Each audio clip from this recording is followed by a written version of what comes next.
this time, the land that I have left has taken over me. Quelques images de La vie devant elle, le nouveau film signé Manon Loiseau. Bonjour à tous et bienvenue dans À l'affiche. Et pour en parler, Manon Loiseau est justement avec nous en studio. Bonjour Manon. Bonjour. Très heureuse de vous accueillir en plateau. Merci beaucoup d'avoir accepté notre invitation. Merci à vous. Alors vous êtes réalisatrice de nombreux films documentaires, toujours forts et très souvent récompensés, notamment du prix Albert Londres en 2008 pour La malédiction de naître fille. Mais ce qui nous réunit là aujourd'hui, c'est La vie devant elle, votre dernier film.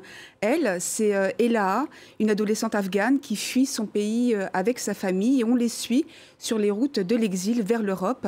Elle est au cœur de ce film, elle est terriblement attachante. C'est une battante, une combative que vous avez voulu filmer. Absolument, et elle co-signe le film, parce qu'Elaha, je l'ai rencontrée dans les cendres du camp de Moria, où tentaient de survivre 25 000 migrants qui se retrouvaient confrontés à ces îles grecques parquées dans cette forteresse Europe qui ne les laissait pas aller plus loin. Et Elaha avait fait un petit stage avec une ONG apprendre à filmer. Et quelqu'un lui avait prêté une caméra et elle n'arrêtait pas de filmer depuis 4 mois. Et donc j'ai vu apparaître cette jeune fille qui ressemblait à toutes les jeunes filles en Europe, de 14 ans, qui était avec son petit sac à main, son jean, et qui filmait comme ça dans cette scène de désolation qui était après l'incendie de Moria. Et elle m'a montré ces images. Et ce qui était très intéressant, c'est qu'en fait, elle avait filmé la vie. C'est-à-dire que dans cet enfer, tout le monde décrivait Moria comme l'enfer sur Terre, elle n'avait filmé les écoles, elle créait des petits cours d'anglais, l'école, le marché de cerf-volant, les anniversaires, les enfants qui chantaient. Et c'est moi ce que j'ai vu, parce que ça fait 20 ans que je vais dans des pays où plongés dans la guerre, c'est l'incroyable résilience de ces enfants de la guerre. Et elle-même, elle est l'incarnation de cette résilience. Oui, elle filme cette résilience à hauteur d'enfant. C'est ça, elle le filme. Et justement, vous disiez qu'elle co-signe, parce qu'effectivement, il y a un procédé original, parce qu'à vos images s'ajoutent donc les images qui sont tournées par Elaha. Qu'est-ce qu'apporte ce double regard ? Pour moi, dès l'origine, France 2 m'a proposé de faire un film sur l'enfance et l'exil, et je voulais absolument faire un film à hauteur d'enfant, justement pour que ce soit plus le regard d'un enfant sur ce que c'est que grandir sur la route, finalement. Et quand j'ai rencontré Elaha, il y avait cette évidence, parce que déjà, ce n'était pas moi qui arrivais en lui proposant de filmer avec l'acte, en lui donnant la caméra, elle filmait déjà. Et quand j'ai vu ces images, je me suis dit, bon, faisons un film ensemble. Elle n'a pas trop compris au début, et puis c'était en plein Covid, donc nous, parfois, on ne pouvait pas y aller. Donc en fait, elle filmait pendant qu'on n'était pas là, et donc on a vraiment construit ensemble. Mais je lui dis, elle filmait le quotidien de sa route, de sa famille. Ce qui est magnifique, c'est cette famille, parce qu'elle dit, je suis une fille libre parce que ma famille est libre. Les parents ont décidé de quitter l'Afghanistan en 2018 parce qu'il y avait eu des attaques de talibans sur l'école de Elaha et de ses 2 sœurs. Et ils ont vraiment pris cette route, 4 ans d'errance en fait, en passant par le Pakistan, l'Iran. Ils se sont tombés des montagnes, ils sont arrivés en Turquie, ils ont essayé 10 fois de passer en Grèce, ils ont failli mourir noyés à chaque traversée. Et malgré ça, Elaha était là, debout, regardant devant, et sa famille aussi. Donc c'est vrai que il y a très vite eu, je dis un peu comme Little Miss Sunshine, mais c'est vraiment ça. Elle est solaire, et son rêve, et le rêve de cette famille et de tous les enfants en fait qu'on retrouve dans ces camps, c'est non seulement de pouvoir un jour vivre dans un pays en paix, mais surtout d'aller à l'école. C'était ce rêve très simple qu'elle arrive à saisir avec sa caméra. À chaque fois qu'elle va dans un foyer pour migrants, elle ouvre une école, elle leur apprend l'anglais, et on voit ces petits de 2, 3, 4 ans, 5 ans qui rêvent que d'une chose le matin, c'est de se réveiller pour aller à ces petits cours. Donc c'était... et en même temps, cette route, elle passe par des moments très durs aussi. Parce on ne sait pas s'ils vont avoir leur asile, et ils passent ces 4 années d'errance. Donc elle raconte aussi l'errance. Oui, et c'est aussi très, très stimulant. Ce double regard-là. Il n'y a aucun commentaire qui n'est à ajouter. On entend seulement la voix off d'Elaha et celle de ses proches et amis. Pour se faire une idée, on va regarder un extrait.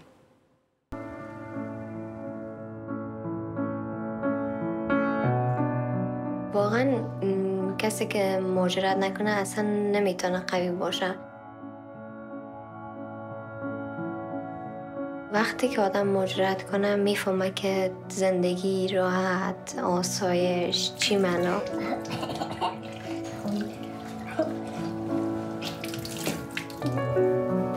کسی که مهاجرت نکنه نمیفهمه که قدر زنده ماندن و مرده ماندن و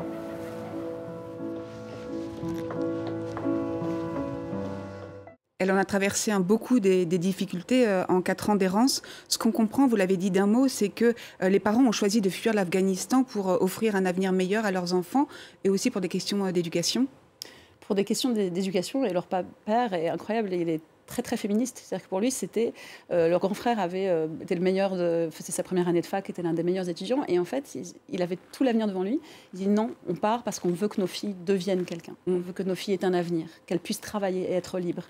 Et ça, c'était en 2018. Donc, c'était avant que Kaboul et le reste de l'Afghanistan tombent aux mains des talibans. Oui. Ses copines, par contre, beaucoup de ses amis sont restés là-bas. Oui. Ils ne peuvent plus aller à l'école. Le père est féministe, la mère l'est aussi. Oui. Et on l'a entendu dans l'extrait, la musique qui accompagne merveilleusement votre film.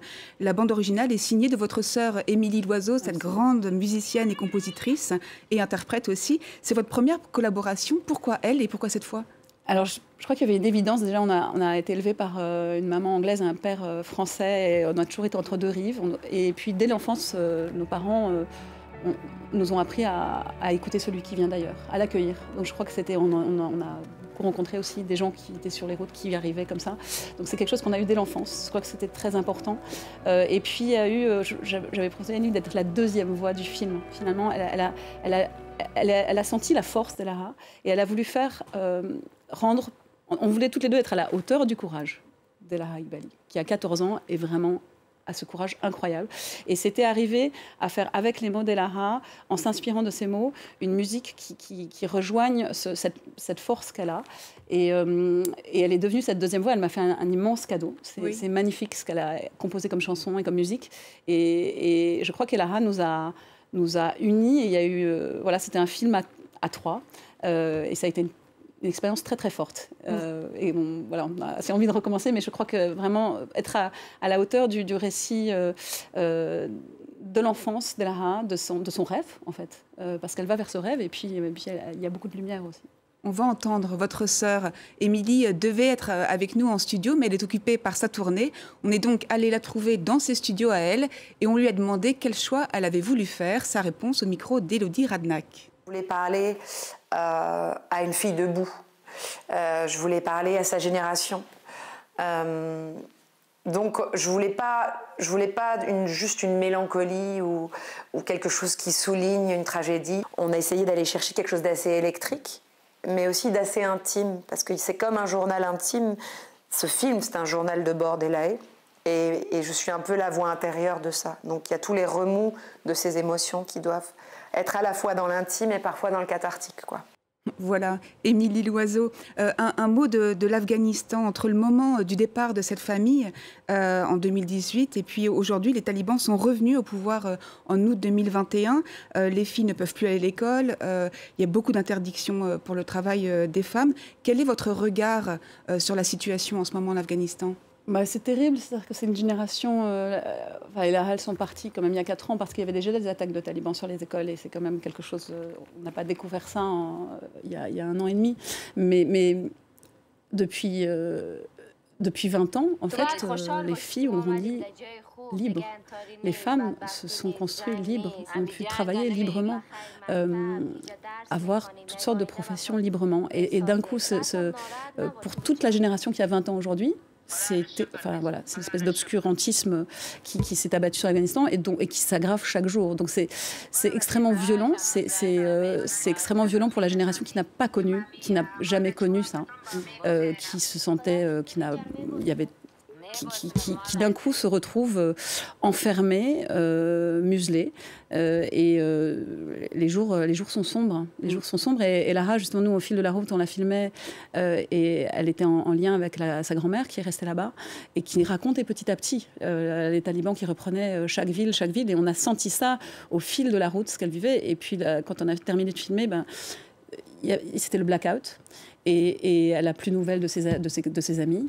Et toutes ses copines qui ont son âge, 14-15 ans, qui se voyaient médecins, professeurs, chanteuses, qui se retrouvent dans le huis clos et qui n'ont pas pu quitter l'Afghanistan. Et aujourd'hui, elle est très inquiète. Et c'est aussi pour elle qu'elle voulait faire ce film. Et peut-être d'un mot, vous le disiez tout à l'heure, vous connaissez bien de nombreuses régions en guerre, l'Afghanistan évidemment, l'Iran, la Syrie, la Tchétchénie.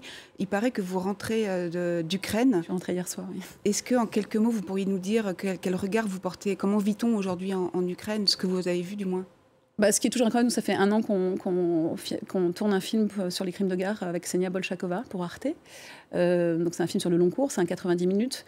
Ce qui est frappant, c'est le courage inébranlable de ce peuple qui certes est épuisé, c'est 15 mois de guerre, mais pour qui la victoire ne fait aucun doute. Et le fait qu'ils vont rester libres, mais tout le monde, ça va des enfants à toutes les générations, ça traverse toutes les générations, c'est vraiment époustouflant de voir ce courage. Moi, je connais, ça fait 20 ans que j'ai vécu en Russie pendant 10 ans, je suis allée beaucoup en Ukraine, mais cette résilience, elle est là aussi, mais c'est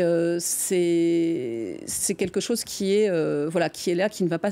Par contre, il s'installe, ce qu'on sent, c'est qu'ils savent que la guerre va être longue et qu'il va falloir tenir, Alors ce courage en Ukraine et ce courage aussi de ces exilés que vous filmez magnifiquement. Merci beaucoup Manon Loiseau d'être venue nous parler de ce très beau film La vie devant elle. Et on se quitte avec quelques images lumineuses de votre film accompagnées de quelques notes de la musique de votre sœur, Emily Glitters of Blue. À très bientôt.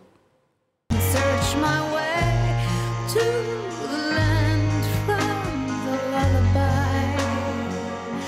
Yes, I can fill your mad world with glitters of blue and tell